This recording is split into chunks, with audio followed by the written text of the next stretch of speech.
3000 वर्षों में वाग्भट की बात को किसी ने अभी तक नहीं रखा और इतने वैद्यराज हमारे इस देश में रहे, उन्होंने भी हम तक ये बात नहीं पहुंचाई। ये एक बहुत ही उलझन पैदा करने वाली बात मेरे मन में आई। अब मुझे लग रहा है कि जहां कहीं भी वाग्भट जी रहे होंगे, उनका मन बड़ा दुखी हुआ होगा और वो राजीव भाई के शरीर में प्रविष्ट कर गए और आज 21वीं सदी के वाग्भट के रूप में हमारे सामने मौजूद हैं। मैं आप सबसे आग्रह करूंगा कि तालियों की गड़गड़ाहट से उनका स्वागत करें। परम पूज्य साध्वी जी को सादर वंदन। महर्षि वाग्भट जी के सूत्रों पर जो पिछले 4 दिनों से चर्चा हो रही है, उन सूत्रों में आज मैं आपसे चिकित्सा विषय की बात शुरू करूंगा। मैंने आपको सबसे पहले दिन बताया था कि महर्षि वाग्भट कहते हैं कि जिंदगी में 85% बीमारियों को हर व्यक्ति स्वयं ठीक कर सकता है। तो अब तक जो मैं बात कर रहा था कल तक, वो 85% वाला हिस्सा था। इसमें से आपको कोई भी बात ऐसी नहीं लगी होगी जो किसी विशेषज्ञ की मदद से करनी पड़े। अब तक मैंने जितना भी आपको बताया है वो सब इतनी सरल और सहज बातें हैं जो आप स्वयं कर सकते हैं। आज मैं आपको 15% वाले हिस्से की बात करूंगा। जो बचा हुआ 15% हिस्सा है जिसमें किसी विशेषज्ञ की जरूरत है, वो वाली बात आपसे शुरू करूंगा। लेकिन आज आप महसूस करेंगे व्याख्यान खत्म होने के बाद कि अरे ये 15% भी हम कर सकते हैं। वाग्भट जी की यही खूबी है। वो ये मानते हैं कि दुनिया का हर व्यक्ति विशेषज्ञ हो सकता है, और वो ये भी एक जगह लिखते हैं कि मैं अकेला वाग्भट नहीं, मेरे बाद और भी हो सकते हैं। वो ये कहते हैं कि जो व्यक्ति भी अपने शरीर का सूक्ष्म अवलोकन कर सके, ऑब्जर्वेशन, सूक्ष्म माइक्रो लेवल पे, वो सभी विशेषज्ञ हो सकते हैं। तो विशेषज्ञ चिकित्सा के स्तर पर आज मैं उनका एक अध्याय आपके सामने लेता हूं। ऐसे उन्होंने लगभग 40 से ज्यादा अध्याय लिखे हैं, उसमें से एक मैं शुरू करता हूं।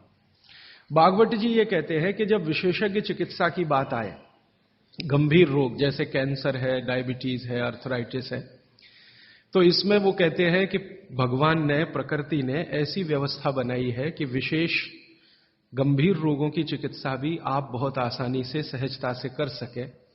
उसमें से उन्होंने एक जगह लिखा है कि इस पूरे ब्रह्मांड में, पूरी प्रकृति में ऐसी कई चीजें हैं जो एक साथ वात, पित्त और कफ तीनों को ठीक करने की शक्ति रखती है। एक साथ बहुत कम चीजें ऐसी हैं प्रकृति में जो वात, पित्त, कफ तीनों को एक साथ ठीक रखें। कुछ चीजें ऐसी हैं जो वात को अच्छा रखेंगी, कुछ चीजें ऐसी हैं जो पित्त को अच्छा रखेंगी, कुछ चीजें ऐसी हैं जो कफ को अच्छा रखेंगी। वात को अच्छा रखने वाली सबसे अच्छी चीज जो आपके घर में है वो है तेल। तेल तेल वो जिसमें आप सब्जियां बनाते हैं। तेल वो जिसमें आप सब्जियां बनाते हैं। तो सबसे अच्छी चीज वो बोलते हैं कि तेल है, जो वात को हमेशा समभाव में रखता है, समानता में रखता है, वात को बढ़ने नहीं देता। लेकिन उन्होंने एक शब्द पर जोर दिया है कि तेल का माने शुद्ध तेल। अब ये शुद्ध तेल उन्होंने लिखा 3500 साल पहले। आज के विश्लेषण में अगर हम ध्यान दें तो शुद्ध तेल का माने तेल की घानी से निकाला हुआ सीधा सीधा तेल, बिना कुछ मिलाए हुए सीधा सीधा तेल, कोई भी मशीन से निकाला हुआ सीधा सीधा तेल, उसमें कुछ नहीं मिलाया, मतलब नॉन रिफाइंड तेल। नॉन रिफाइंड तेल। अगर आप तेल खा रहे हैं तो वाग्भट जी का निवेदन है कि आप तेल शुद्ध खाइए, माने रिफाइंड तेल मत खाइए, डबल रिफाइंड तेल मत खाइए। अब आप कहेंगे जी क्यों नहीं खाएं, डॉक्टर तो यही बोलते हैं कि रिफाइंड खाओ, डबल रिफाइंड खाओ तो आपको हृदय घात नहीं आएगा, वगैरह वगैरह।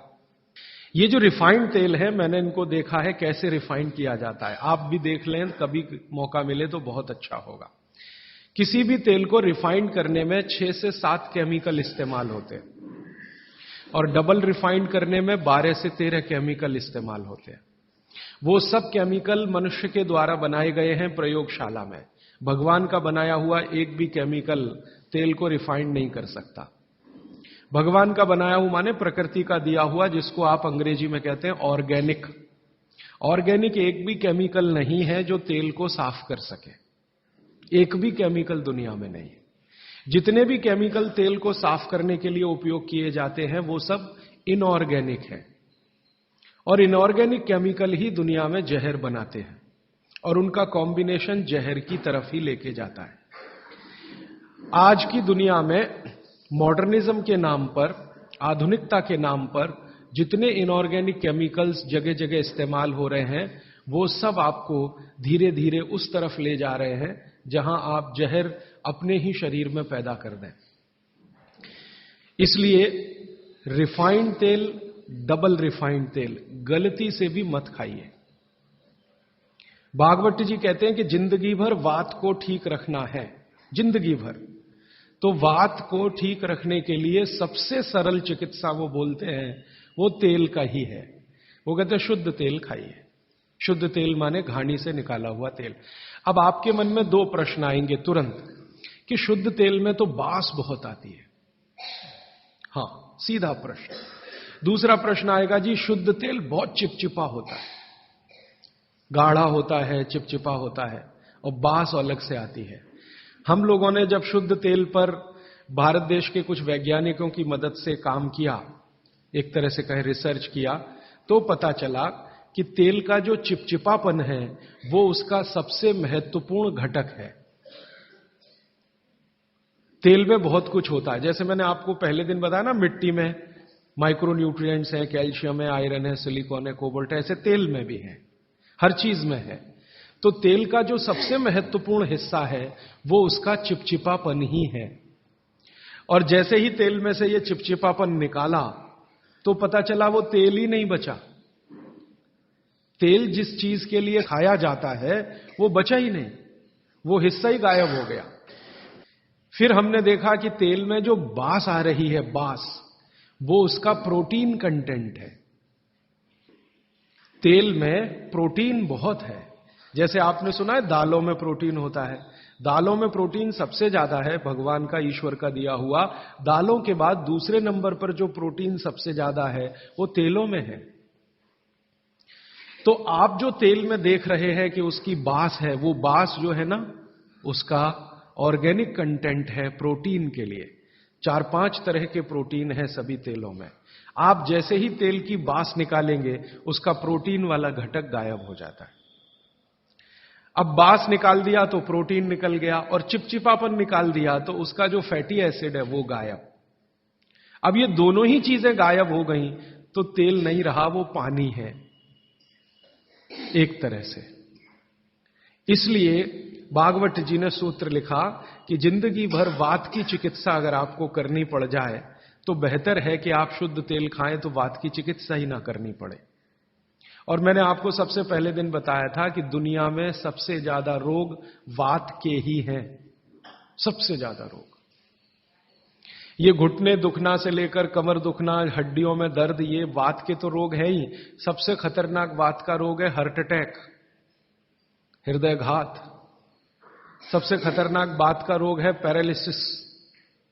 सबसे खतरनाक बात का रोग है ब्रेन का डैमेज हो जाना। तो ये खराब से खराब जो रोग आपकी जिंदगी में है, इनमें वात के खत्म हो जाने की या वात के पूरी तरह से बिगड़ जाने की भूमिका सबसे बड़ी है। फिर मैंने देखना शुरू किया कि हिंदुस्तान में ये रिफाइंड तेल कब से आए। आज से 50 साल पहले तो कोई जानता नहीं था कि रिफाइंड तेल क्या होता है।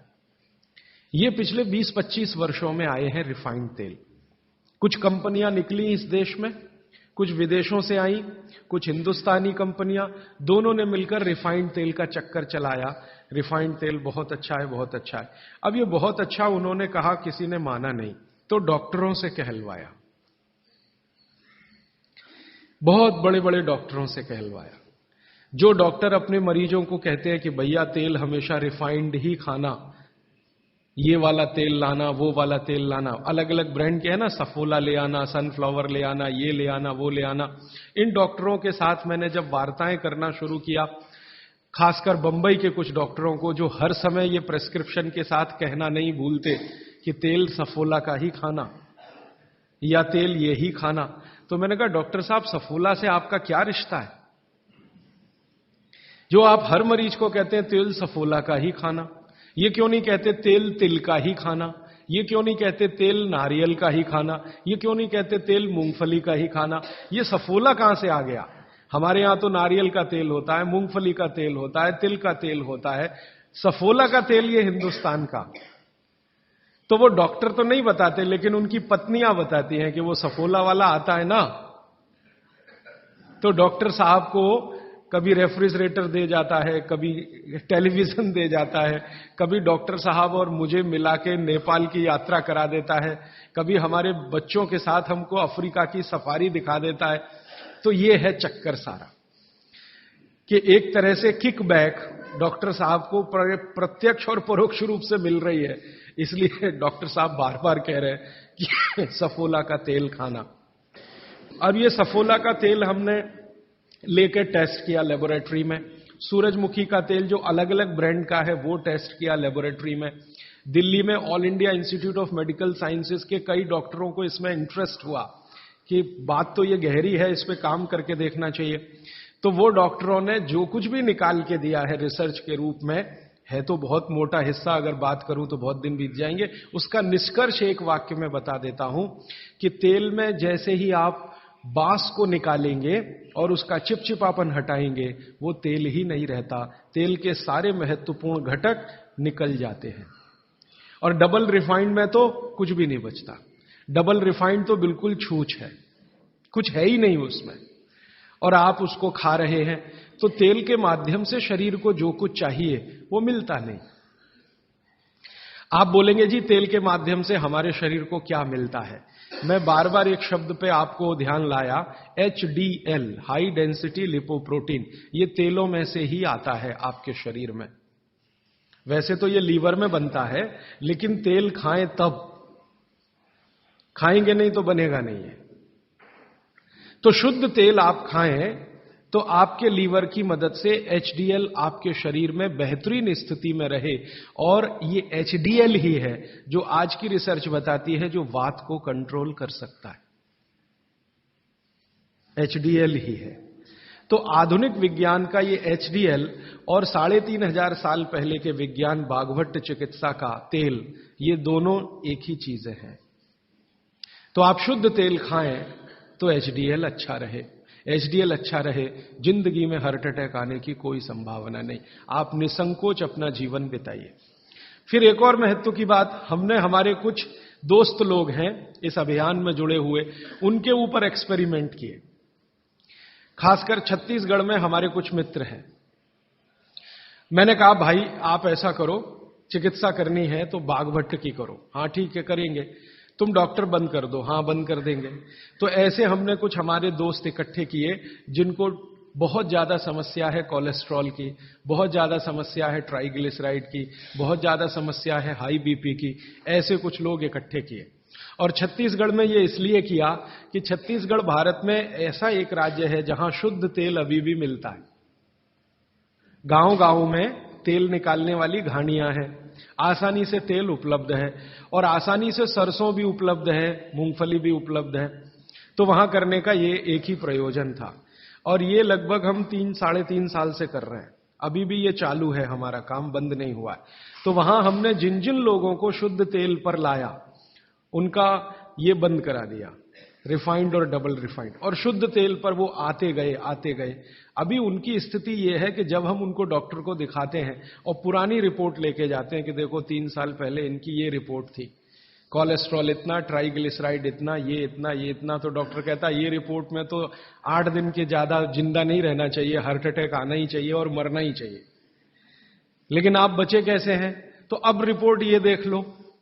आज की रिपोर्ट उनको दिखाते हैं तो वो कहते हैं कि मिरेकल है, ये मिरेकल कुछ नहीं है, चमत्कार कुछ नहीं, बस एक ही है कि शुद्ध तेल खाया उन्होंने और जो तेल के घटक होते हैं वो भरपूर मात्रा में उनके शरीर को मिले, इसलिए उनके ट्राइग्लिसराइड्स लेवल कम हुए, कोलेस्ट्रॉल लेवल माने VLDL, LDL कोलेस्ट्रॉल लेवल कम हुए, HDL उनका बहुत तेजी से बढ़ा, ब्लड प्रेशर उनका अपने आप कम हुआ, हार्ट अटैक आने की जो कंडीशन बनी हुई थी वो पूरी तरह से खत्म हुई।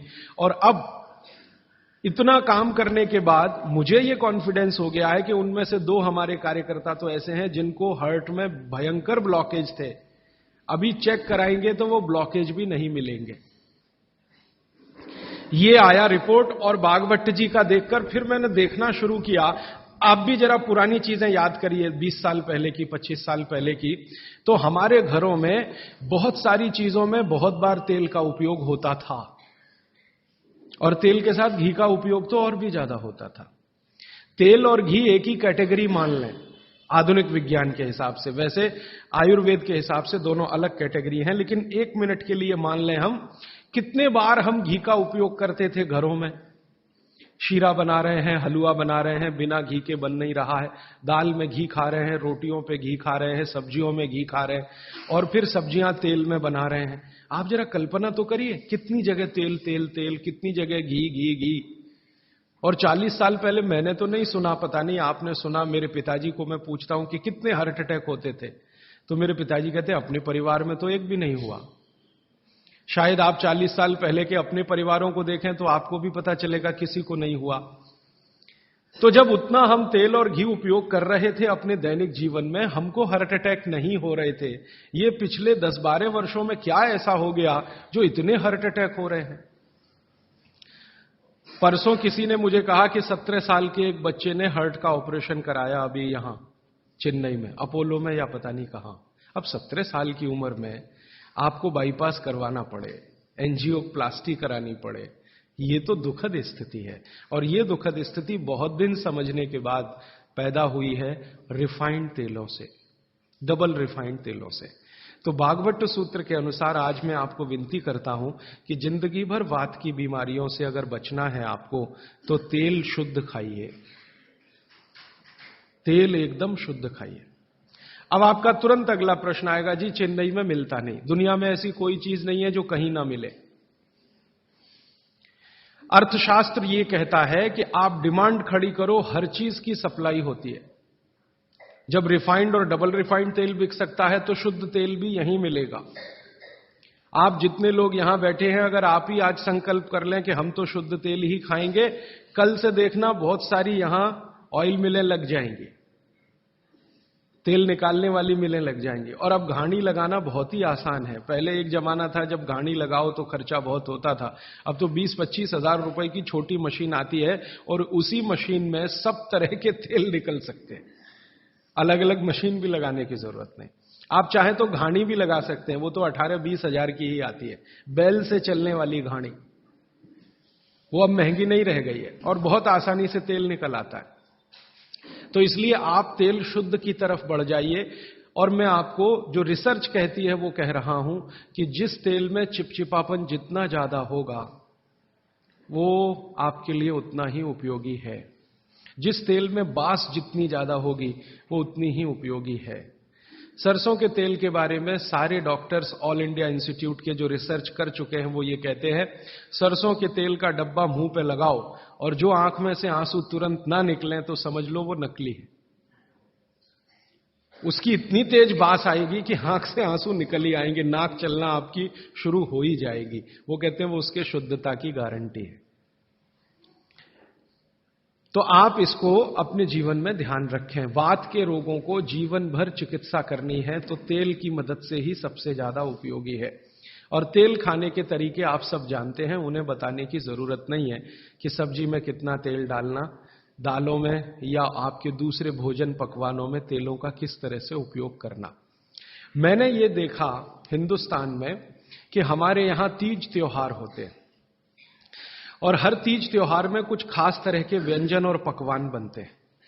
मैंने ये देखा है कि कुछ खास तरह के त्योहार में कुछ खास तरह का तेल उपयोग हो रहा है, दूसरे तरह के त्योहारों में दूसरे तरह का तेल उपयोग हो रहा है। उसके पीछे बड़ा साइंस है, बहुत बड़ा साइंस है, बहुत बड़ा विज्ञान है। वो विज्ञान ये है कि जैसे मान लीजिए होली के आसपास के त्योहार, चैत्र के महीने के त्योहार, फागुन और चैत्र के महीने के त्योहार।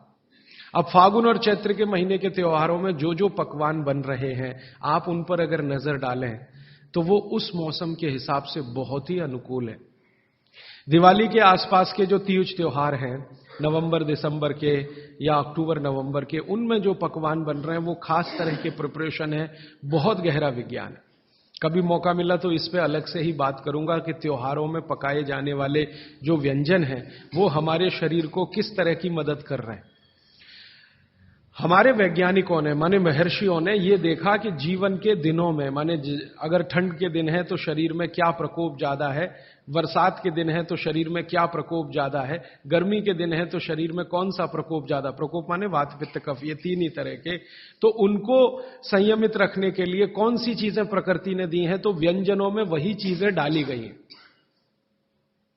जैसे अब मैं आपको थोड़ा और स्पष्ट करता हूं, ये बात अमूर्त है लेकिन अब थोड़ी मूर्त करता हूं।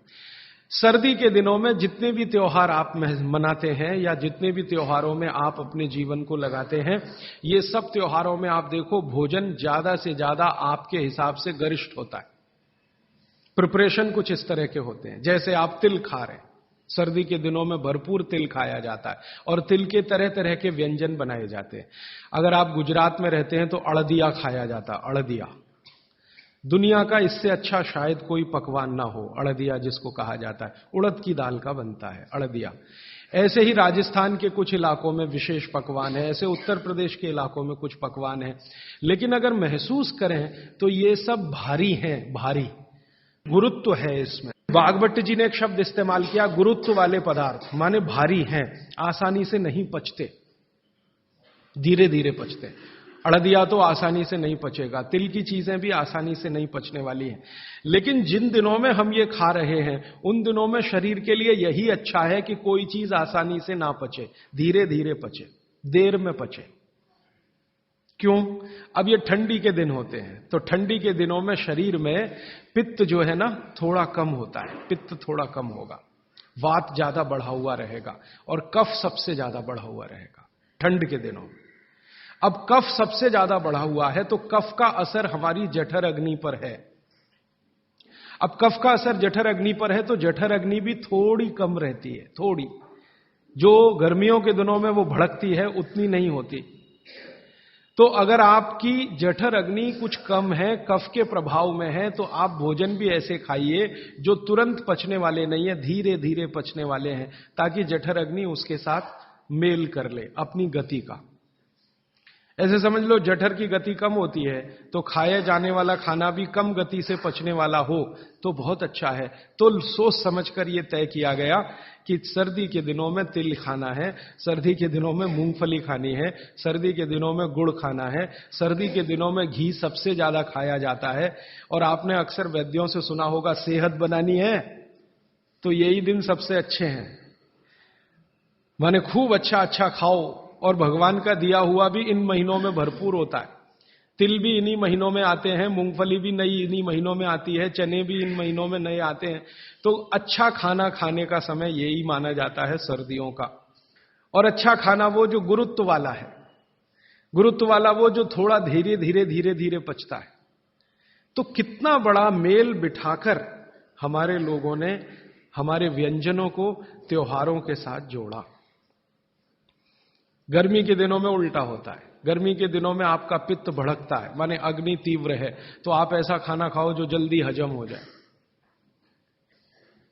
बारिश के दिनों में सम रहता है, पित्त जो है बहुत ही कम होता है।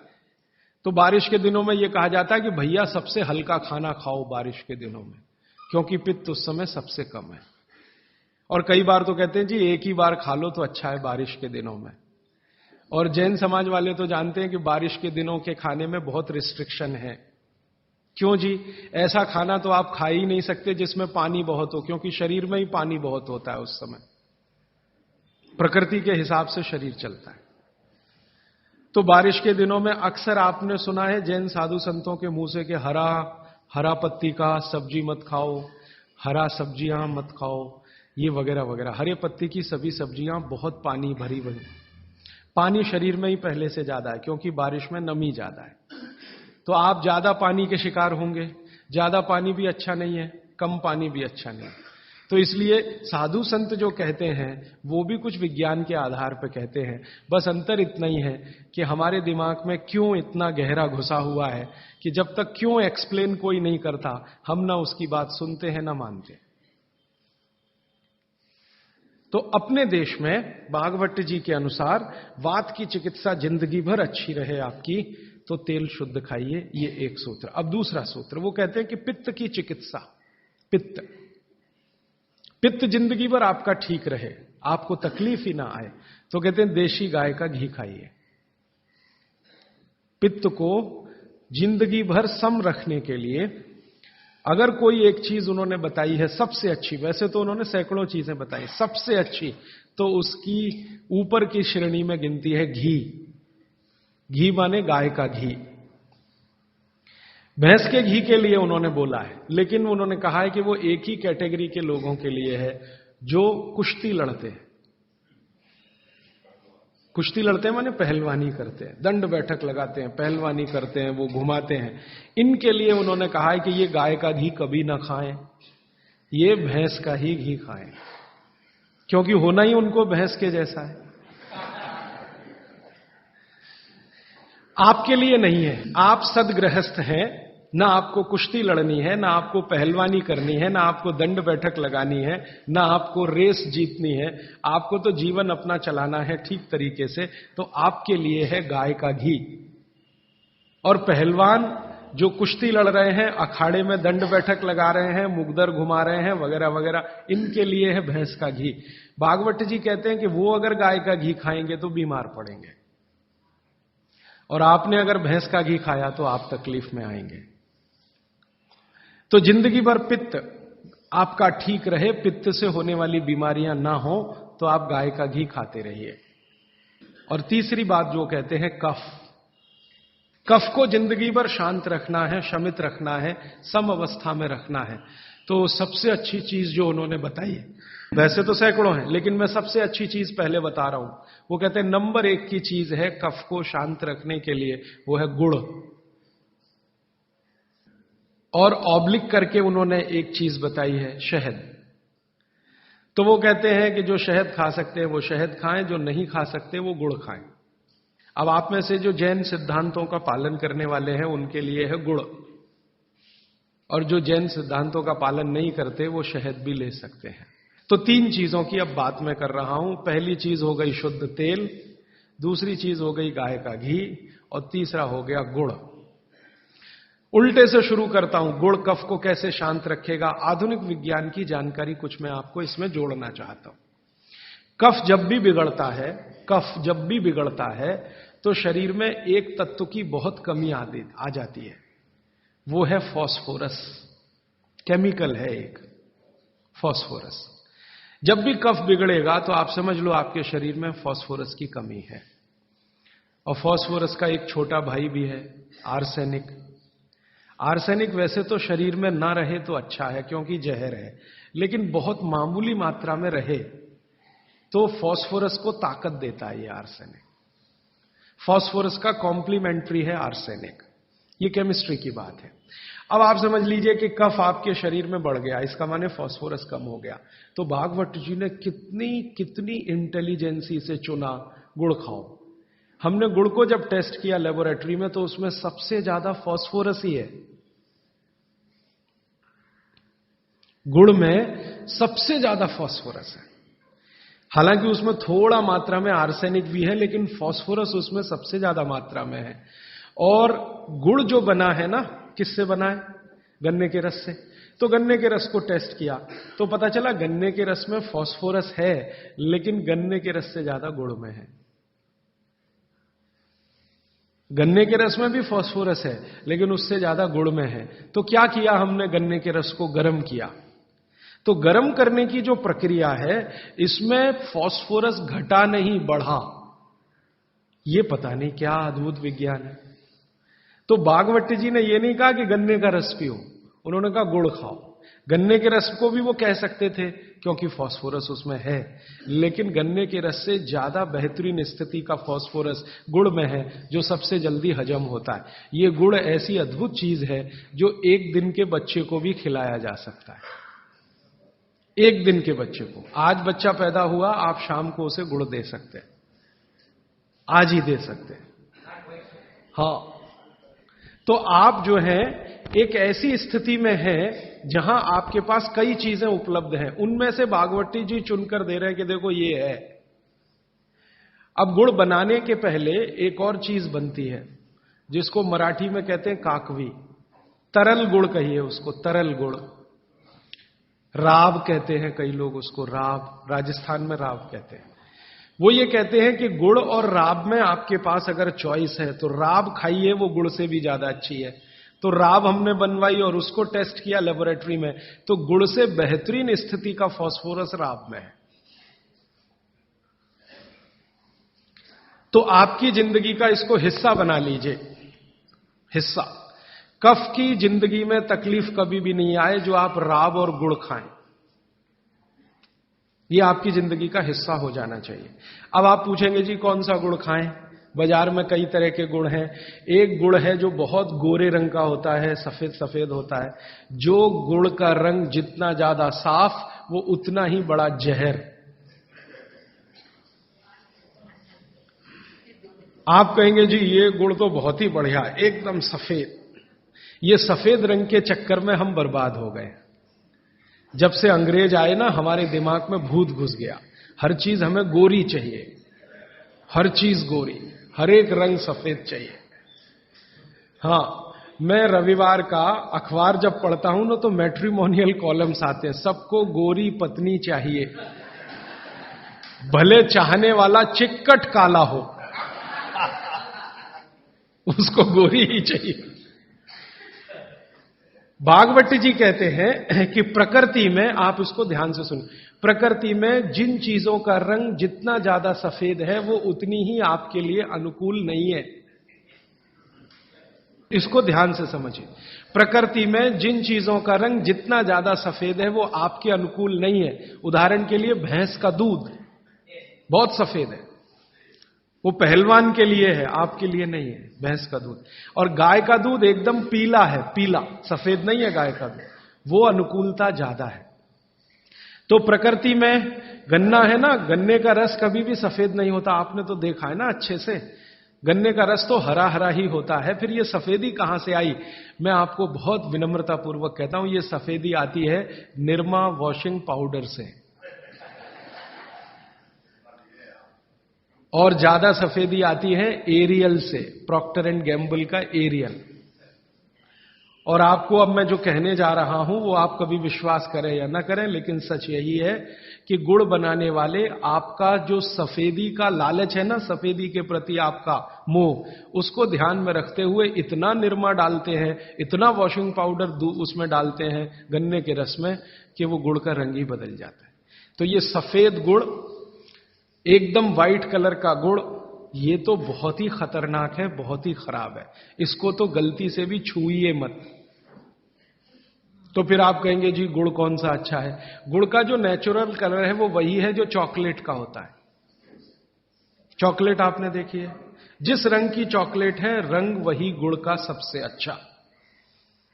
तो गुड़ खरीदते समय ध्यान रखिए, तांबई कलर का, जिसको हम कहते हैं तांबई कलर, कॉपर कलर का जो गुड़ है वो दुनिया का सबसे अच्छा गुड़ है। तो गुड़ जब लाएं खरीद कर खाने के लिए, तो दुकान वाले को बोल कर लाइए कि भाई हमको ये सफेद वाला नहीं चाहिए। तो कहेगा कौन सा चाहिए? तो वो जो काला काला सा, थोड़ा चॉकलेटी कलर का, गहरे लाल रंग का, वो दे दो। तो वो भी है उसके पास, वो अंदर रखता है, क्योंकि वो उसे मालूम है आप लेने वाले हैं नहीं उसे, तो वो अंदर रखता तो है, आप जब मांगोगे तो वो वही लेके आएगा। ये गुड़ जहां से भी बनकर आ रहा है वहां फिर संदेशा जाएगा, ये सफेद बंद कर दो, कोई मांग नहीं रहा, कोई ले नहीं रहा, सबको अब वही चाहिए, तो गुड़ की सप्लाई बदल जाएगी, ये गुड़ ही खाए। अब मैं जो और गहरी बात पे जा रहा हूं, भागवती जी कहते हैं कि दुनिया में गुड़ के अतिरिक्त जो मिठाइयां हैं, गुड़ के अतिरिक्त, वो आपके लिए बहुत अच्छी नहीं है। अब गुड़ के अतिरिक्त मिठाई में जरा चले तो क्या है? चीनी। आज के समय में, भागवती जी के समय चीनी नहीं थी, इसलिए उन्होंने उस पर कोई सूत्र नहीं लिखा, क्योंकि उन्हें कोई कल्पना भी नहीं थी कि चीनी बना लेगा आदमी। अब ये चीनी बहुत खराब है। चीनी और गुड़ का एक ही रॉ मटेरियल है, आप जानते हैं, गन्ने के रस में से ही चीनी बनती है और गन्ने के रस में से ही गुड़ बनता है। बस दो अलग अलग सभ्यताओं का इसमें फर्क है। एक है सभ्यता यूरोप और अमेरिका की, जहां से चीनी आई, और दूसरी सभ्यता है भारत की, जहां से गुड़ आया। एक ही रॉ मटेरियल है, चीनी बनाने के लिए भी गन्ने का रस ही लगता है, गुड़ बनाने के लिए भी गन्ने का रस ही लगता है। और थोड़ा सा आगे बढ़े कि एक ही रॉ मटेरियल है गेहूं का आटा, जिससे रोटी भी बनती है, पूड़ी भी बनती है, पराठा भी बनता है, उसी से पाव रोटी भी बनती है और डबल रोटी भी बनती है। ठीक है, सभ्यताओं का अंतर है, रॉ मटेरियल सेम है। गेहूं का आटा वो हिंदुस्तान में भी है, वो अमेरिका में भी है, वो कनाडा में भी है, वो भारत में भी है, लेकिन वो गेहूं के आटे से बनाते हैं पाव रोटी और डबल रोटी। हम गेहूं के आटे से बनाते हैं रोटी, पूड़ी या पराठा या आदि आदि बहुत सारी चीजें। अंतर क्या है जी? अंतर प्रोसेस का है, प्रक्रिया का अंतर है, प्रक्रिया का अंतर है। रॉ मटेरियल सेम है, एंड प्रोडक्ट भी सेम है, खाए जाने के लिए बन रहा है, लेकिन प्रक्रिया अलग अलग है। वो रोटी बनाएंगे तो पहले आटे को सड़ाएंगे, फर्मेंट करेंगे, और आटे को सड़ा के पुराना कर करके फिर उसमें से पाव रोटी ही बनेगी। रोटी तो बन नहीं पाएगी, क्योंकि आटे के फर्मेंटेशन के बाद रोटी बनना मुश्किल होता है उसमें। और हम आटे को पानी में गूंदेंगे और तत्काल उसकी प्रक्रिया करके रोटी बना लेंगे।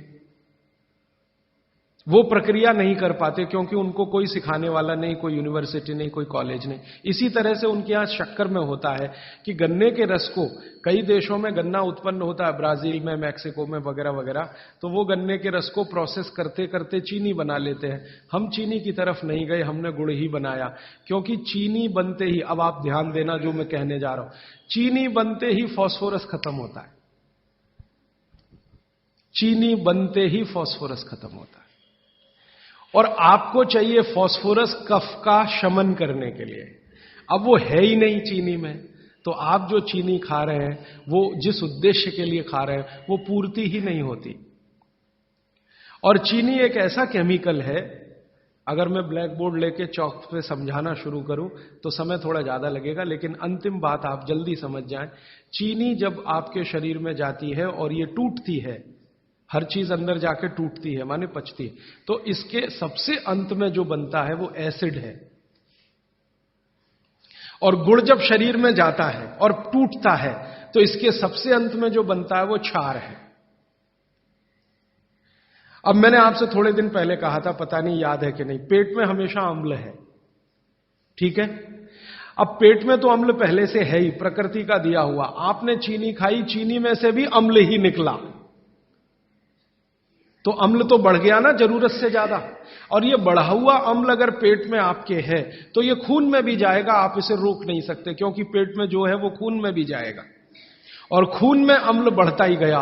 रोज आपने 1 चम्मच चीनी खाई, 2 चम्मच चीनी खाई, 3 चम्मच चीनी खाई, हर दिन उसमें से अम्ल निकल रहा है, और पेट का अम्ल भी उसमें जुड़ रहा है, फिर निकल रहा है, फिर जुड़ रहा है, फिर निकल रहा है। फिर 10 साल का हिसाब निकालो, 20 साल का निकालो, 30 साल का निकालो, आपका दिमाग घूम जाए। रोज का अगर 2 चम्मच चीनी का हिसाब जोड़ो, वैसे तो जो 2 चम्मच से ज्यादा ही रहती है एक आदमी की जिंदगी में चीनी। दूध में भी चीनी लेते हैं, चाय में भी चीनी लेते हैं, 2 चम्मच रोज की। 2 चम्मच माने हो गई लगभग 10 ग्राम के आसपास। तो 10 ग्राम चीनी रोज की, 1 साल में कितनी, 10 साल में कितनी, 30 साल में कितनी, 40 साल में कितनी, हिसाब निकालोगे ना तो मरते समय तक 1 बोरा चीनी तो कोई भी खा लेता है, 100 किलो तक। अब इतनी चीनी खा के जो एसिड बनेगा वो कहां जाएगा?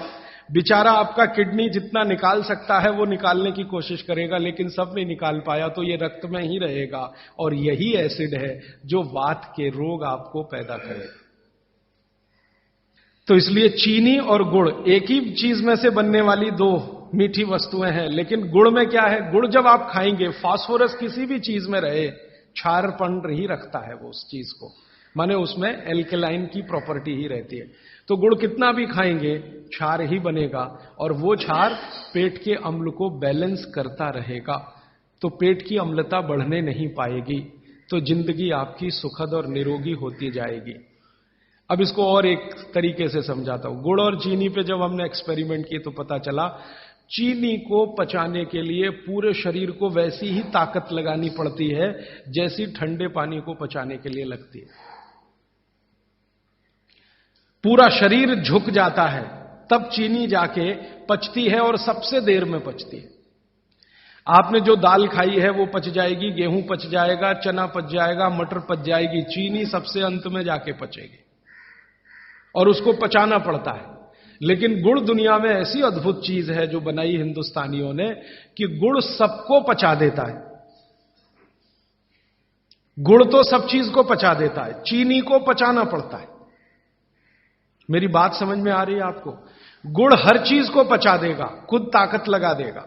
आपने गुड़ के साथ कुछ भी खाया है वो सब चीजें गुड़ पचा देगा, लेकिन चीनी को पचने के लिए पूरी ताकत लगती है। तो चीनी जब पचेगी तो दूसरी चीजों को तकलीफ कर देती है। तो इसलिए बेहतरीन है कि गुड़ खाइए, जिंदगी भर कफ के रोग आपको नहीं आएंगे। फिर अंत में वही सवाल, मिलता नहीं जी, ये रोना बंद कर दीजिए। दुनिया में हर चीज मिलती है, जहर भी है, अमृत भी है, आपको क्या चाहिए? और आज की दुनिया है ना, आज की दुनिया माने आज का मार्केट, माने आज की इकोनॉमिक्स, वो बायर्स इकोनॉमिक्स है, कंज्यूमर्स इकोनॉमिक्स है। बायर्स मार्केट है, कंज्यूमर मार्केट है। माने जो ग्राहक मांग करेगा वही चीज बाजार में टिकेगी, ग्राहक मांग ही नहीं करेगा तो वो टिकने वाली ही नहीं है। तो आप मांग करना शुरू करो, जी गुड़ चाहिए, गुड़ चाहिए, गुड़ चाहिए, तो आप में से ही कई लोग खड़े हो जाएंगे, बोलो कितना चाहिए। मैं कोल्हापुर जाके आता हूं, गुड़ वाले से बात करके आता हूं, हमारा गुड़ जो है हमें सफेद नहीं चाहिए, हमें तो वो वाला गुड़ चाहिए जो काला का। कोई कहेगा मैं बिहार जाके आता हूं, गुड़ वाले से बात। जहां जहां गुड़ बनने के बड़े केंद्र हैं, बिहार बहुत बड़ा केंद्र है, गन्ना होता है, कर्नाटक में बहुत गन्ना है, महाराष्ट्र तो गन्ने का सबसे बड़ा केंद्र है हिंदुस्तान में। आपका महाराष्ट्र आपके बॉर्डर पे ही है, आंध्र प्रदेश में बहुत गन्ना है, तमिलनाडु में भी गन्ना है, कई इलाके तमिलनाडु में गन्ने के। जहां जहां गन्ना होता है वहां गुड़ बन सकता है। आप गुड़ बनाने वाले को बस संपर्क कर लीजिए कि देख भाई, तू इसमें वॉशिंग पाउडर मत डालना, तू इसमें वॉशिंग पाउडर मत डालना, लगे तो 2 रुपए किलो ज्यादा ले लेना। तो वो जो 2 रुपए किलो का लालच है वो ही उसको ईमानदार बना देगा। आप ले लो उससे। वो कहता है जी मेरा गुड़ 15 रुपए किलो, आपको मैं 17 रुपए किलो ले लूंगा, तुम इसमें ये जहर मत डालना। और वो 2 रुपए किलो आपने जो ज्यादा दिया वो जिंदगी के लिए कोई घटिया सौदा नहीं है, बहुत फायदे का सौदा है। तो गुड़ बनाने वाले इस देश में आज भी हजारों की, लाखों की संख्या में है, गांव गांव में है। आप उनसे संपर्क कर लीजिए और कोई एक गुड़ का केंद्र ही शुरू कर दीजिए। आपके आपस में सब लोगों को, जितने कम से कम 500-700 लोग यहां बैठे हैं, इतने घरों के लिए गुड़ आ सकता है, जरूरत के हिसाब से आपको उपलब्ध हो सकता है। तो ये मत कहिए कि मिलता नहीं, हर चीज इस देश में मिलती है, छोटे छोटे गांवों में भी उपलब्ध है। कुछ लोग गुड़ खाइए, कुछ लोग काकवी खाइए, माने जिसको राब कहते हैं। जितना जाड़े का समय है ना, नवंबर, दिसंबर, जनवरी, फरवरी तक राब भरपूर खा सकते हैं। दही में राब खाइए, दूध में राब खाइए, हलवा राब का बनाइए, गुड़ का हलवा बनाइए, गुड़ दही में खाइए, गुड़ दूध में खाइए। अब गुड़ को दूध और दही में खाने का नियम है, वो बागभट्ट जी कहते हैं। वो कहते हैं जी दही में मिला के गुड़ खाया जाए, दही में मिला के गुड़ खाइए, दूध में गुड़ कभी मत मिलाइए, दूध में गुड़ कभी मत मिलाइए, दही में मिला के खाइए। तो दूध में कैसे खाएंगे जी? दूध में ऐसे खाएंगे कि पहले गुड़ खा लीजिए, पीछे से दूध पी लीजिए, या दूध पी लिया, पीछे से थोड़ा गुड़ खा लीजिए। दूध में गुड़ मिला नहीं सकते, और दही में कभी भी बिना मिलाए मत खाइए। आप में से कोई बिहार वाले हैं ना, तो वहां पर एक बहुत बढ़िया व्यंजन मिलता है, उसका नाम है दही चूड़ा। दही चूड़ा ही कहते हैं, चूड़ा। ये मिथिला में मैंने खाया और ऐसा अद्भुत है जो दुनिया में शायद कहीं ना हो। मिथिला में, मिथिला माने एक एरिया है बिहार का, करीब 8-10 जिले उसमें आते हैं। उन जिलों में जब भी आप जाएं तो मेहमान को वही परोस के लाते हैं। तो मैं भी मेहमान जैसा ही रहता हूं, तो मुझे हर घर में दही चूड़ा मिलता है। तो वो दही डाल के लाते हैं, ऊपर से गुड़ डाल के लाते हैं, दही के ऊपर गुड़ रहेगा। तो मैंने कई बार कहा कि अलग प्लेट में गुड़ ले आओ, तो वो कहते नहीं नहीं, आपको फिर खाना नहीं आता दही चूड़ा। तो पहले मुझे सच में नहीं मालूम था। अब जब ये मुझे पता चला बागभट्ट चिकित्सा का, तब मेरी अकल में आया कि वो सब बागभट्ट के चेले हैं, दही में गुड़ मिला के पहले से ही चिवड़ा पे रख के लाते। तो दही में गुड़ मिला के ही खाइए। अगर आप दही खा रहे हैं तो गुड़ मिला के ही खाइए। तो दही के कई दोष जो आपके लिए अनुकूल नहीं है वो भी खत्म हो जाते हैं। और दूध में गुड़ कभी भी मत मिलाइए। एक जगह तो वो ये कहते हैं कि दूध खाली पी लीजिए, गुड़ आगे पीछे खा लीजिए, वो ज्यादा बेहतर है। तो गुड़ खाइए, मेरा कहने का मतलब यह है। अब गुड़ के कितने प्रिपरेशन है हमारे घर में? गुड़ का तिल का प्रिपरेशन एक है, तिल पट्टी कहते हैं, गजक, गजक। तो भरपूर गजक खाइए। क्यों खाइए जी? तिल है और गुड़ है। गुड़ में जो केमिकल है ऑर्गेनिक, तिल में लगभग वही सब है जो गुड़ में है। तिल भी क्षारीय है, गुड़ भी क्षारीय है, और दोनों क्षारीय चीजें खाएंगे तो पेट के अम्ल को बैलेंस करती रहेंगी। तो तिल गुड़ रोज खाइए, माने तिल की पट्टी बनाइए, गजक बनाइए, नहीं तो तिल का लड्डू बनाइए, गुड़ के साथ बनाइए। फिर इसी तरह से मूंगफली है, मूंगफली भी क्षारीय है और गुड़ भी क्षारीय है, तो मूंगफली और गुड़ मिला के वो पट्टी आती है, वो खाइए, बच्चों को खिलाइए। और आपके पास जो भी प्रिपरेशन है गुड़ तिल के, गुड़ मूंगफली के, वो सब बनाइए। और ये जो 3-4 महीने हैं, नवंबर, दिसंबर, जनवरी, फरवरी तक भरपेट खाइए, भरपूर खाइए, क्योंकि इस समय आपके शरीर को इन्हीं की जरूरत है। तो कफ जिंदगी से बहुत दूर रहेगा। तिल खा रहे हैं, गुड़ खा रहे हैं, मूंगफली खा रहे हैं, कफ बढ़ने की बिल्कुल संभावना नहीं, तो जिंदगी में कफ के रोग आने की संभावना नहीं। अब जानते कफ का सबसे खराब रोग क्या है? मोटापा। मोटापा कम करना है तो भरपेट गुड़ खाइए, भरपेट तिल खाइए, भरपेट मूंगफली खाइए, मोटापा भी कम हो जाएगा।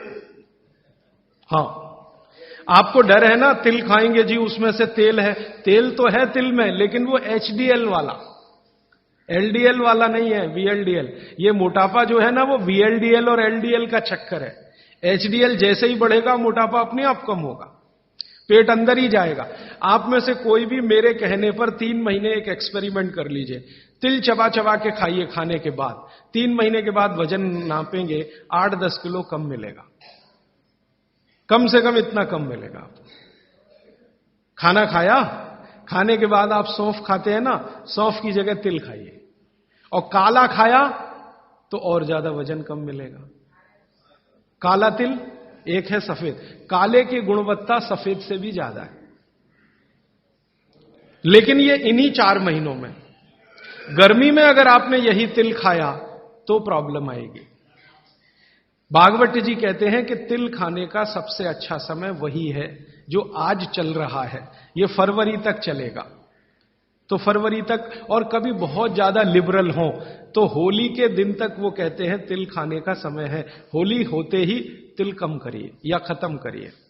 फिर कुछ और चीज आएगी, वो क्या आएगी वो मैं बता दूं, लेकिन आप ये करके देख लीजिए। 4 चीजों को ज्यादा उपयोग आप करेंगे, वजन आपका कम होता जाएगा, पेट का अम्ल कम होता जाएगा, घुटनों के अंदर का जो कई बार कहते हैं ना डॉक्टर, यूरिक एसिड जमा हो गया जी, यूरिक एसिड। यूरिक एसिड क्या है? अम्ल ही तो है। तो ये यूरिक एसिड आपको कम करना है, तो गांठ के सब जो माने जोड़ों के दर्द आपको कम करने हैं, तो इनके लिए ये सब चिकित्सा बताई है। तिल है, गुड़ है, और मैंने एक चीज बोली थी कि अगर आप जैन नहीं हैं तो शहद है। शहद में भागवत जी कहते हैं छोटी मधुमक्खी का शहद, बड़ी का नहीं। तो शहद लाएं तो उसको पूछ लीजिए। तो एक हिस्सा हो गया कफ का। अभी दूसरा पित्त का हिस्सा। पित्त का हिस्सा बहुत क्लियर है, एकदम स्ट्रेट फॉरवर्ड है कि घी ज्यादा खाएंगे पित्त आपका हमेशा सम रहेगा। और ज्यादा घी खाने का जो समय है वो बारिश के दिनों में और ये जो गर्मी के दिन होते हैं ना, उस समय घी ज्यादा खाइए ताकि पित्त को कंट्रोल करके रखे। और वात के लिए मैं पहले ही बता चुका हूं, शुद्ध पित्त। अभी ये जितनी बात है आप सोचो कितनी सरल है। बस हमें अपनी जीवन शैली में थोड़ा बदलाव करना है। जीवन शैली में बदलाव से पहले मन में संकल्प लेना है कि जी हम तो ऐसे ही चलेंगे, दुनिया जिधर जाए जाए, हमें उससे मतलब नहीं, हम तो ऐसे चलेंगे। तो ये 3 चीजें अगर आपने देख ली तो बहुत अच्छा है। अब थोड़ा आगे चलें। अब और दूसरी चीजों पे मैं चलता हूं कि और कौन कौन सी चीजें हैं जो आपके आसपास है और आपके वात पित्त कफ तीनों को सम पे लाने में मदद कर सकती है। ये तीनों समभाग में रहें तो अच्छा होता है। और कौन कौन सी चीजें हैं? तो भागवत जी कहते हैं रसोई के बाहर जाने की जरूरत ही नहीं, सब वहीं है। भागवत जी ने एक सूत्र लिखा है, दुनिया का सबसे बड़ा औषधि केंद्र हमारा रसोई घर है। सबसे बड़ा औषधि केंद्र रसोई घर है। अब दुर्भाग्य से हम रसोई में जिनको मसाला कहते हैं ना, मसाला, वहां मसाला कुछ नहीं है, सब औषधि है। मसाले का और औषधि का अंतर मालूम है? ये मसाला तो शब्द ही भारत का नहीं है, पहले तो ये बता दूं।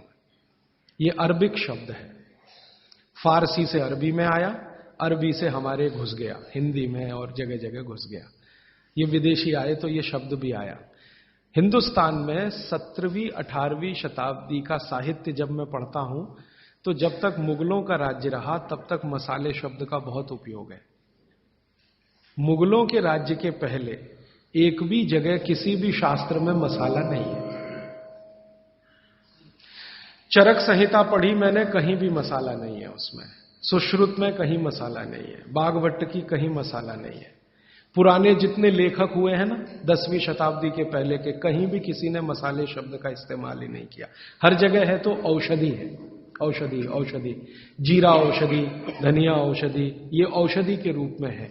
तो इनकी जो प्रॉपर्टीज हैं रसोई घर की, औषधियों की, ये सब आपके चिकित्सा के लिए है।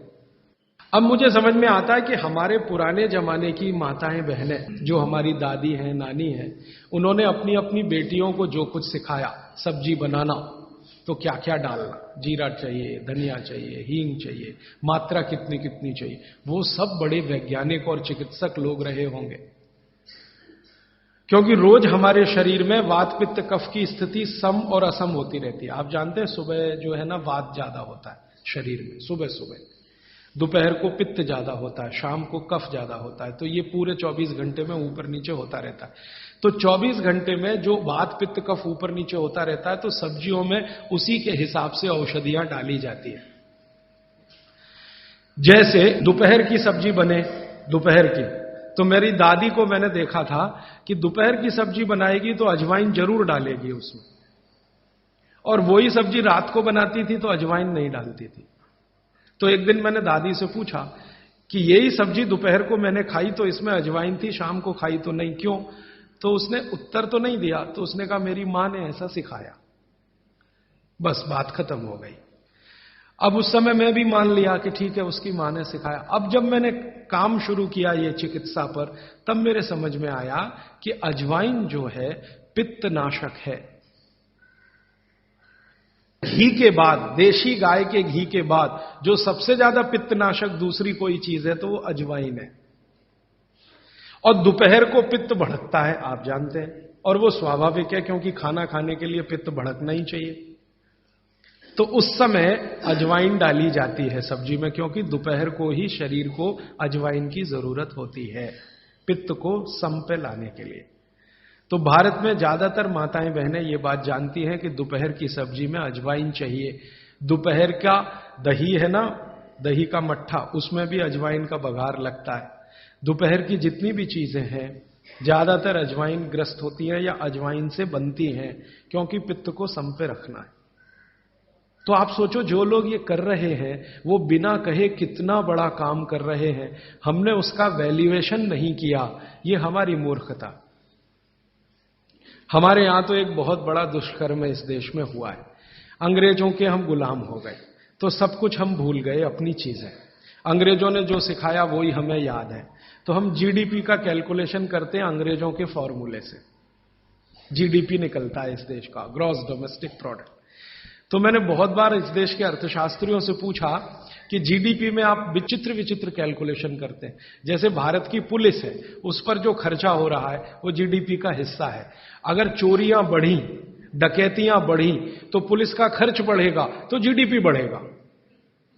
और प्रधानमंत्री छाती ठोक के कहेगा मेरे जमाने में जीडीपी 10% से ऊपर बढ़ गया, सो व्हाट, पुलिस का खर्च बढ़ गया, माने चोरियां बढ़ गई, डकैतियां बढ़ गई, अत्याचार बढ़ गए, अनाचार बढ़ गए, तो जीडीपी बढ़ गया, तो क्या बड़ी बात है। तो हमारे जो जीडीपी के कैलकुलेशन है बड़े विचित्र हैं। इसमें चोरी हो, डकैती हो, लूट मारी हो तो जीडीपी बढ़ेगा, लेकिन माताएं बहनें घर में जो करती रहती हैं वो जीडीपी में है ही नहीं, कैलकुलेशन ही नहीं है उसका। भारत सरकार कोई कैलकुलेशन नहीं करती कि किसी माँ ने 1 किलो पापड़ बना दिए तो जीडीपी बढ़ा कि नहीं, तो कहते हैं जी मालूम नहीं बढ़ा कि नहीं बढ़ा, क्योंकि कैलकुलेशन नहीं है। किसी माँ ने दाल की बड़ी बना दी, 5 किलो दाल की, तो जीडीपी बढ़ा कि नहीं बढ़ा। आपका मन क्या कहता है, बुद्धि क्या कहती है, बढ़ा कि नहीं बढ़ा। किसी ने बड़ी बना दी, किसी ने पापड़ बना दिए, किसी ने कुछ बना दिया, किसी ने गोंद के लड्डू बना दिए, किसी ने मावे का कुछ बना दिया, तो जीडीपी तो बढ़ ही रहा है, लेकिन हम कैलकुलेट नहीं कर रहे हैं उसको, क्योंकि अंग्रेजों के यहां महिलाओं का किया हुआ काम महत्व का नहीं माना जाता। अंग्रेजों के यहां ये जो अंग्रेज जात है ना दुनिया में, ये महिलाओं के किए हुए काम को काम ही नहीं मानती। आपको मालूम है 2000 साल यूरोप में महिलाओं को पुरुषों से हमेशा कम वेतन मिलता रहा, और आज भी है ये कई देशों में। वो मानते ही नहीं कि इनका कोई काम है। क्यों? वो महिलाओं में आत्मा नहीं मानते। हां, यूरोप का सबसे बड़ा दार्शनिक है प्लेटो, वो कहता है कि स्त्रियों में आत्मा ही नहीं होती,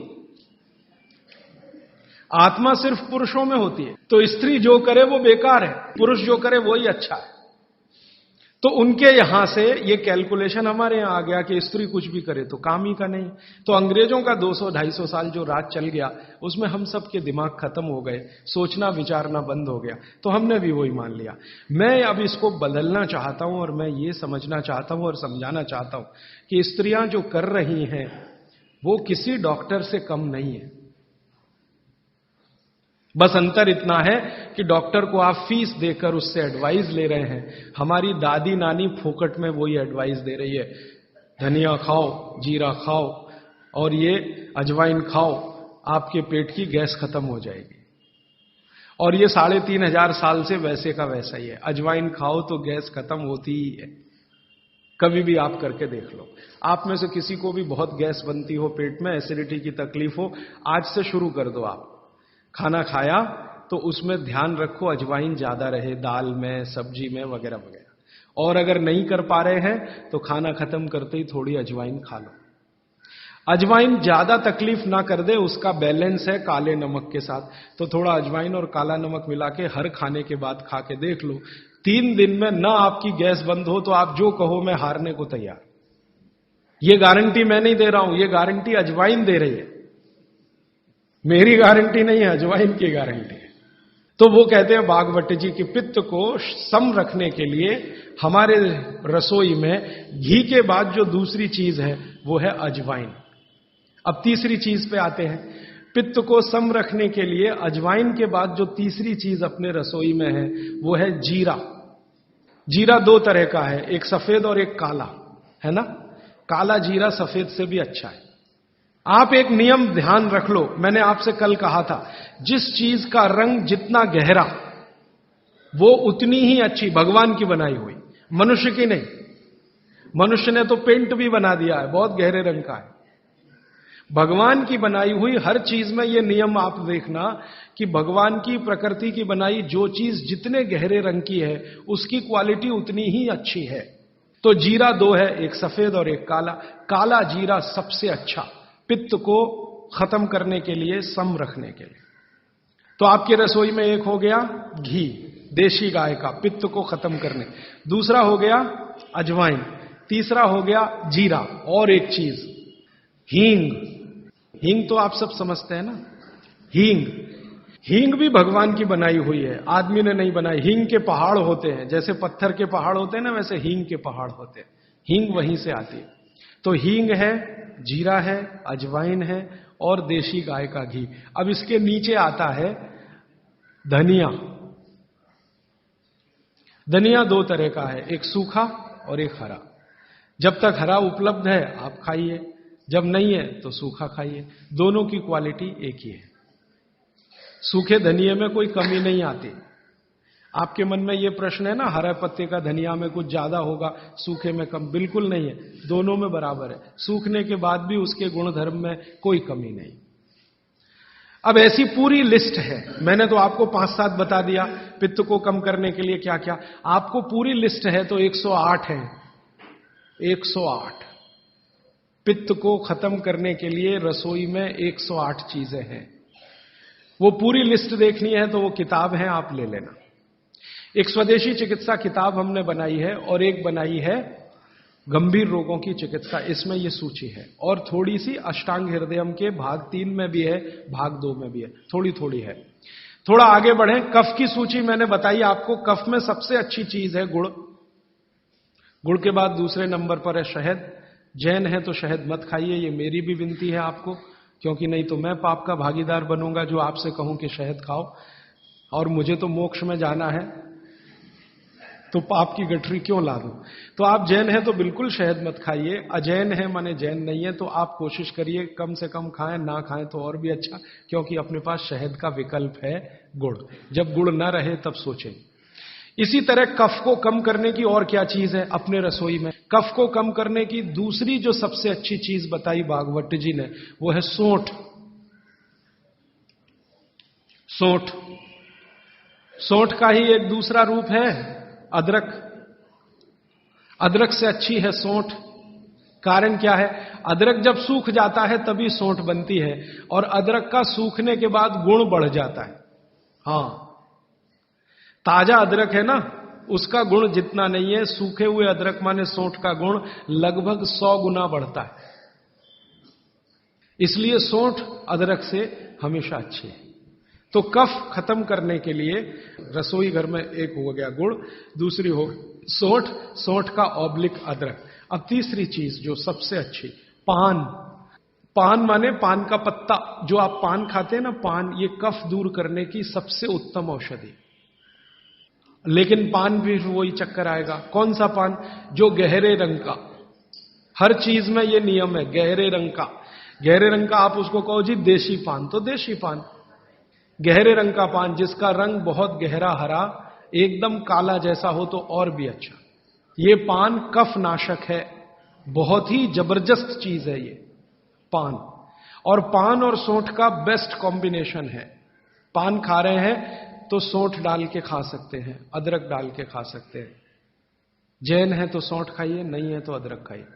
पान, अदरक, सौंठ और ऊपर से आया गुड़। गुड़ भी मिला के पान में खाया जा सकता है।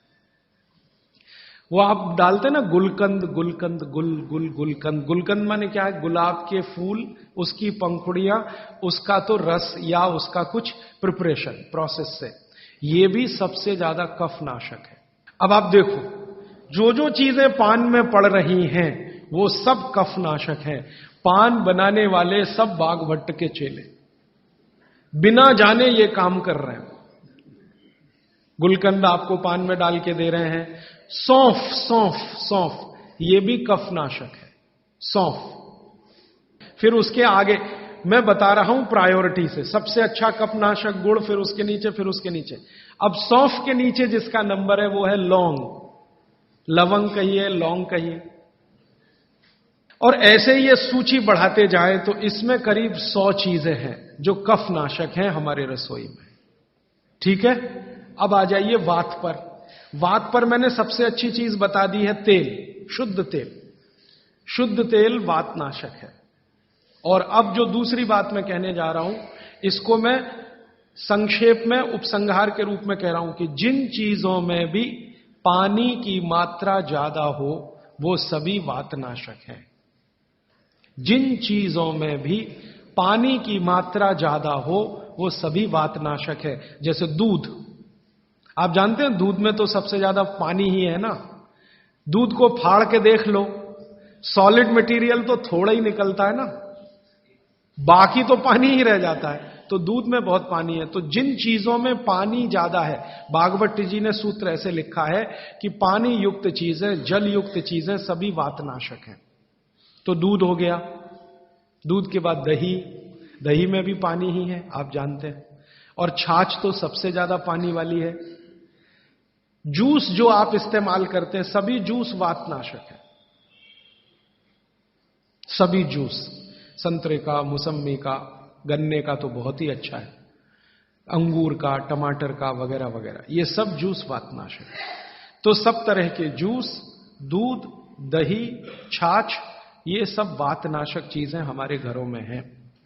अब आखिरी चीज भागवत जी कहते हैं कि वातनाशक, पित्तनाशक और कफनाशक ऐसी चीजें दुनिया में एक साथ मिले बहुत रेयर, बहुत रेयर। वो कहते हैं कि बहुत चीजें दुनिया में हैं, कोई वात का नाश करेगा, कोई पित्त का, कोई कफ का, लेकिन कोई ऐसी चीजें भी अपने रसोई में हैं जो तीनों को नाश कर सकती हैं। उनमें से नंबर 1 है आंवला। आंवला। फिर दूसरा है हरडे,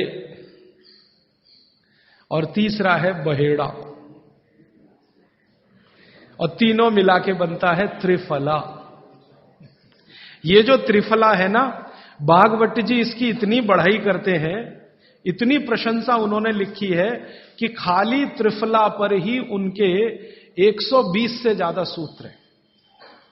120 से ज्यादा अकेले त्रिफला पर। त्रिफला को इसके साथ खाओ, त्रिफला को उसके साथ खाओ, त्रिफला को ऐसे खाओ, त्रिफला को 120 से ज्यादा सूत्र है अकेले त्रिफला पर। और वो ये कहते हैं कि ये जो त्रिफला है, इसमें सबसे अच्छा फल आंवला, फिर बहेड़ा, फिर हरडे। ये सबसे दुनिया में अद्भुत चीज है। लेकिन इसकी मात्रा के बारे में उन्होंने जो कहा है वो ध्यान रखिए। ज्यादातर लोग त्रिफला इस्तेमाल करते हैं, करिए, बहुत अच्छा है, लेकिन मात्रा ध्यान रखिए। हम क्या करते हैं कि हर, बहेड़ा, आंवला तीनों बराबर मात्रा में मिला के त्रिफला बनाते हैं। वो कहते हैं कि ये उतना उपयोगी नहीं है, और हमने करके भी देखा। वो कहते हैं कि त्रिफला सबसे अच्छा होता है 1, 2, 3 के अनुपात में। पहला है हरडे 1 अनुपात, दूसरा है बहेड़ा 2 अनुपात, और तीसरा है आंवला 3 अनुपात। अब इसको मात्रा में कहूं, अगर त्रिफला बनाना है तो हरडे लेना 100 ग्राम, बहेड़ा लेना 200 ग्राम और आंवला लेना 300 ग्राम। तो ये 100, 200, 300 ग्राम की मात्रा में आप जो त्रिफला चूर्ण तैयार करेंगे, वो कहते हैं ये अद्भुत है, वात, पित्त, कफ तीनों का नाश करता है, तीनों का। अब वात, पित्त, कफ तीनों से आप अगर ग्रसित हैं तो आप त्रिफला जरूर लीजिए। कैसे लाएं? त्रिफला लेने के 2 नियम बताए उन्होंने, एक रात को और एक सवेरे। सवेरे का नियम उनका यह है कि सवेरे सवेरे अगर त्रिफला खाएं तो गुड़ के साथ, नहीं तो शहद के साथ। गुड़ या शहद, वैसे ही आप तय कर लीजिए, जैन है तो गुड़, अजैन है तो शहद।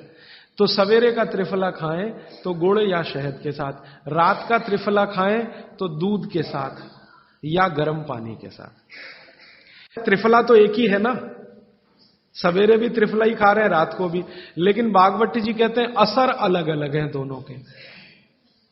रात को जो आप त्रिफला खाएंगे दूध के साथ या गर्म पानी के साथ, तो ये त्रिफला रेचक है। रेचक शब्द उन्होंने इस्तेमाल, रेचक माने पेट को साफ करने वाला, बड़ी आंत की सफाई करने वाला, शरीर के सब अंगों की सफाई करने वाला, झाड़ू लगाने वाला जो व्यक्ति, वो रेचक। तो कहते हैं रात को अगर त्रिफला आप ले रहे हैं दूध के साथ या गर्म पानी के साथ, तो ये रेचक है, माने ये एक ही काम सबसे ज्यादा करेगा कि आपकी कब्जियत मिटा देगा। कितनी भी पुरानी कब्जियत है मिटा देगा, 40 साल पुरानी भी मिटा देगा रात को। और जो दिन को त्रिफला खाया सवेरे गुड़ के साथ, तो वो कहते हैं ये पोषक है।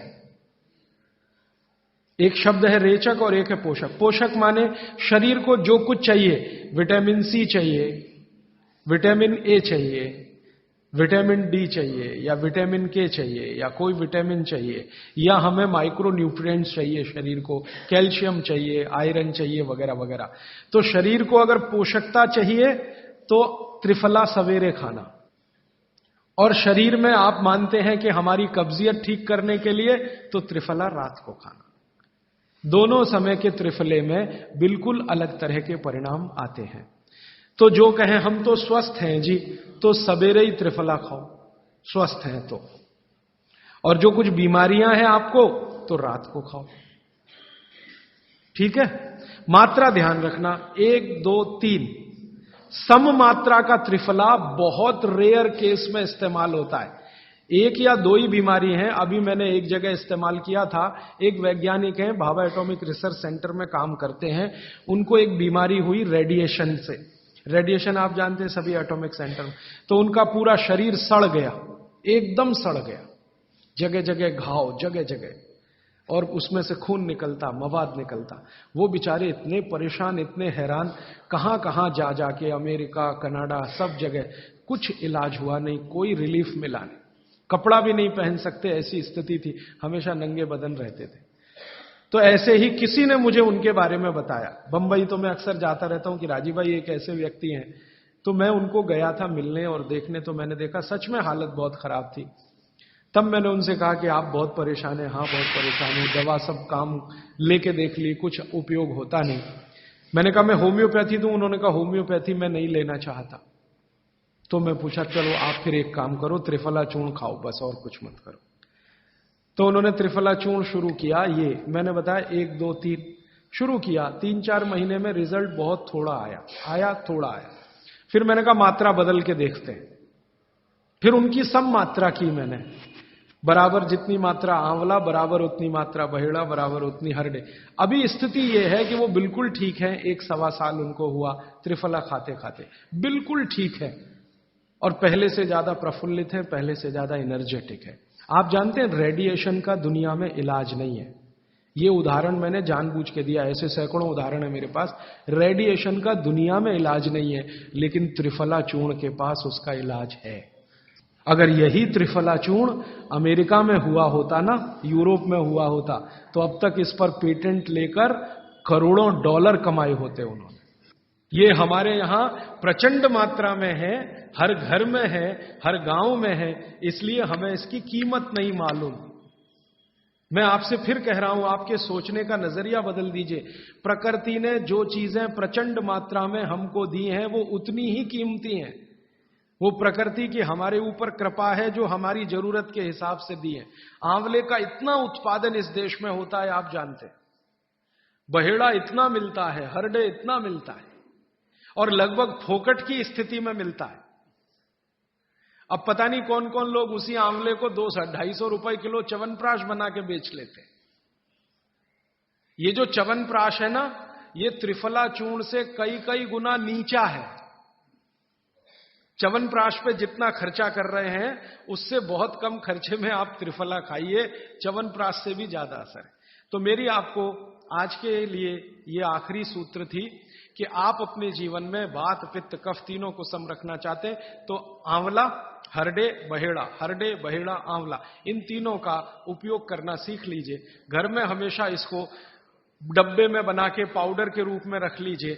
अब आप कहेंगे इन तीनों को एक साथ खाएं, आप अकेला आंवला भी खा सकते हैं।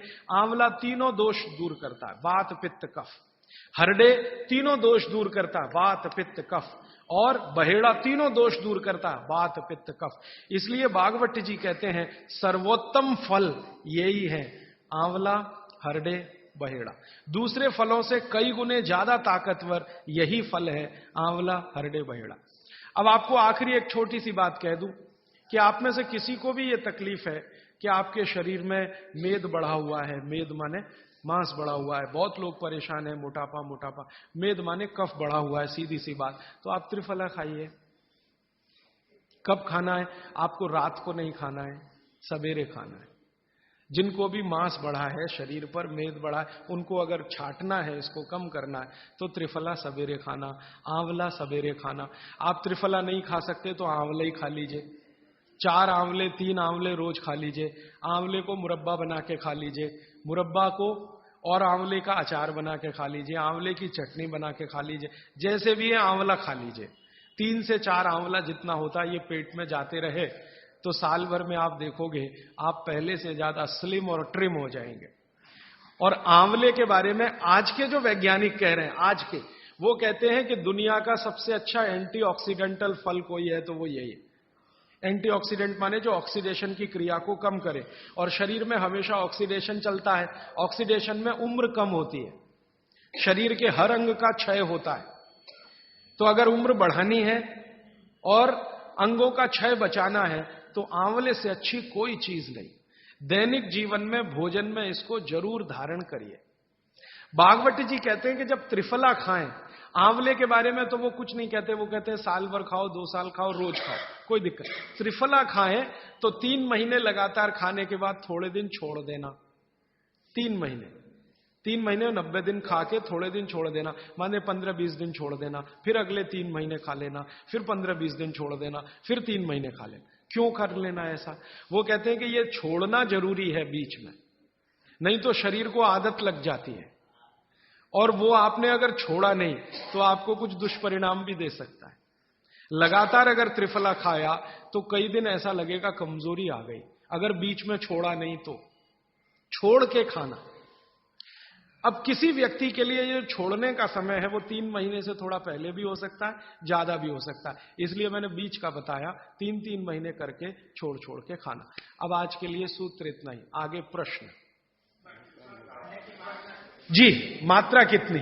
मात्रा में बता देता हूं। जिनको वजन कम करना है, वजन कम करने के लिए त्रिफला या आंवले का उपयोग करना है, तो आंवला 3 से 4 और त्रिफला हमेशा बड़ा टी स्पून, एक तो छोटी चम्मच होती है, एक थोड़ी बड़ी चम्मच, तो 1 चम्मच, हाँ, गुड़ के साथ सुबह, नहीं तो शहद के साथ।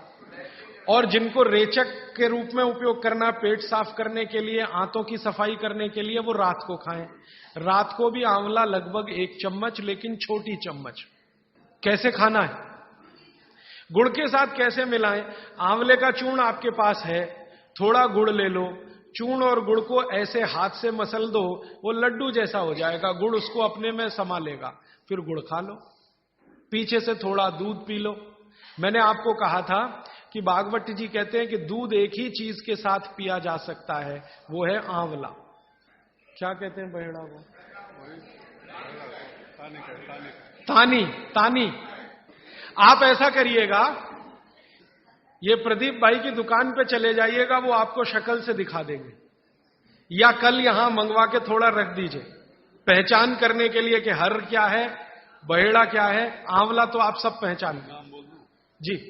हरड़ा को कड़का बोलते हैं, हरड़ा को कड़का, बहेड़ा को तानिकाय, बहेड़ा को तानिकाय, आंवला को पाल नेल्लिकाय, आंवला को पाल नेल्लिकाय या नेल्लिकाय सीधे कर दीजिए, ये तीनों नाम है। ये प्रदीप भाई ने एक सवाल पूछा है कि अगर हम वजन कम करने के लिए या मांस कम करने के लिए खाना चाहते हैं तो 2 बार खा सकते हैं? बिल्कुल नहीं, एक ही बार के लिए नियम है। सुबह ही सुबह आपके लिए सबसे अच्छा है। जो बाजार में त्रिफला चूर्ण मिलता है वो खा सकते हैं? मेरी आपको एक विनती है, बाजार का त्रिफला चूर्ण लाने से अच्छा है बाजार से आंवला लाना, बहेड़ा लाना, हरड़े लाना, कूट पीस के अपने घर में बनाना। क्योंकि बाजार में कई बार बहुत सारी चीजें हैं जो कॉमर्शलाइज हो चुकी हैं और उनके असर अगर कम हुए तो आप भागवत को गाली देंगे। इसलिए रॉ मटेरियल लाके घर में तैयार करना, कूट पीस के।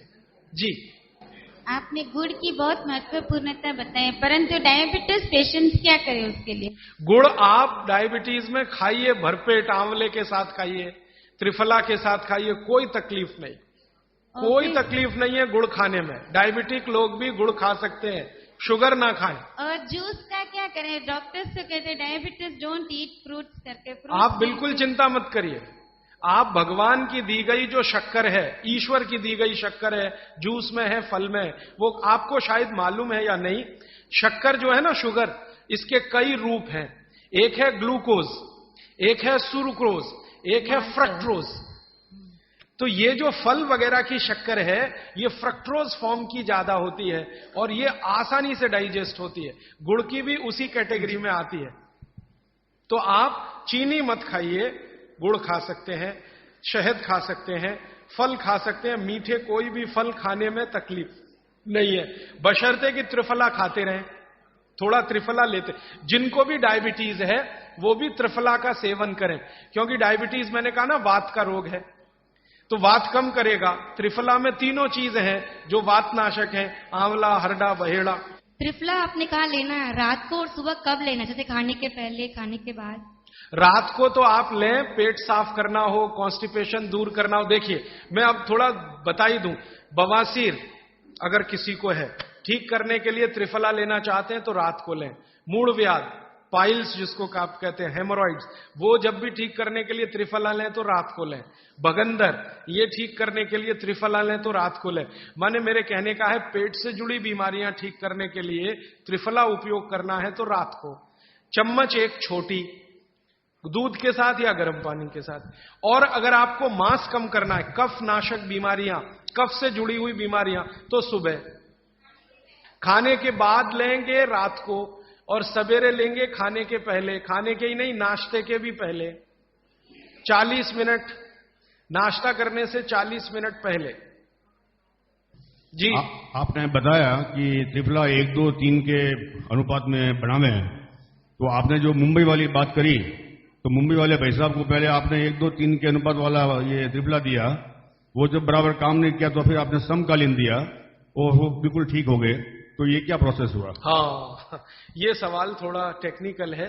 इसमें हुआ क्या कि जब आंवले में हरडा बहेड़ा और आंवले को 1, 2, 3 के अनुपात में हम रखते हैं तो आंवला ज्यादा है। आप निश्चित रूप से देखें 3 मात्रा है, आंवला ज्यादा है। आंवला माने विटामिन सी का भंडार, आंवला माने कैल्शियम का भंडार, आंवला माने ये, आंवला माने वो। तो अब जब बीमारी उनको रेडिएशन की थी तो ऑलरेडी उनके शरीर का विटामिन सी बढ़ा हुआ है, क्योंकि रेडिएशन से वो एक्स्ट्रा होता है। तो हमने देखा आंवला अगर मात्रा उनके साथ है तो वो काम नहीं कर पा रहा है इतना, जब 3 मात्रा का है, क्योंकि जो चीज पहले से बढ़ी है वो और बढ़ाएगा। तो फिर हमने इसको कम कर दिया, हरडे और बहेड़ा को बढ़ा दिया, तो सम हुआ, तो रिजल्ट तुरंत आ गया। तो ये रेडिएशन जैसे गंभीर बीमारियों में, कैंसर जैसे गंभीर बीमारियों में इस तरह का उपयोग होता है आंवला, हरडे बहेड़े का बराबर मात्रा में। लेकिन बाकी जो साधारण बीमारियां हैं उनमें 1, 2, 3 ही रहता है, क्योंकि आपको कई जगह कैल्शियम की जरूरत है, विटामिन सी की भी। जितने लोग मोटे हैं उतना शरीर में विटामिन सी कम, जितने लोग मोटे हैं उतना कैल्शियम कम। तो कैल्शियम कम है, विटामिन सी कम है, तो मैं आपसे कहूंगा ही कि आंवला 3 मात्रा में लो तो वो बढ़े, तो बाकी चीजें कम हो।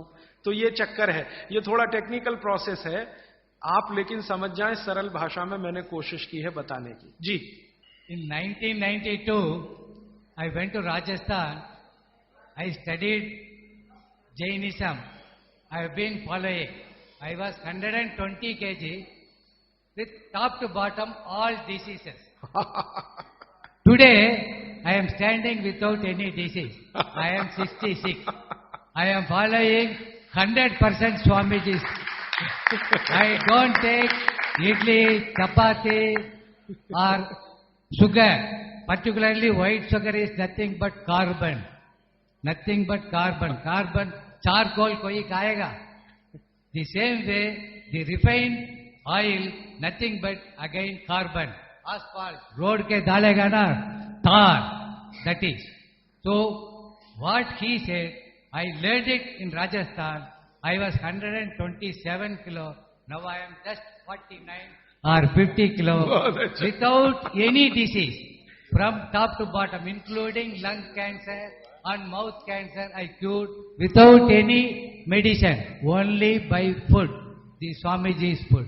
I have to thank Jainism. But one sorry state, kindly all Jains follow, not attending here, follow it. Don't listen and forget it. All these things have to go into your heart and eat healthy, live healthy. Thank you. मेरे पास एक कागज में लिखा हुआ प्रश्न आया है, छोले की दाल और दही साथ में खा सकते हैं? आप ये देखो, छोला द्विदल है क्या? है तो नहीं। और खाना है तो तरीका मैंने बताया, दही गर्म करके बघार लगा के। तो जो भी चीज द्विदल है उसके साथ दही खाएं तो बघार लगा के, तब उसकी तासीर गर्म होती है, तभी खाएं। धन्यवाद।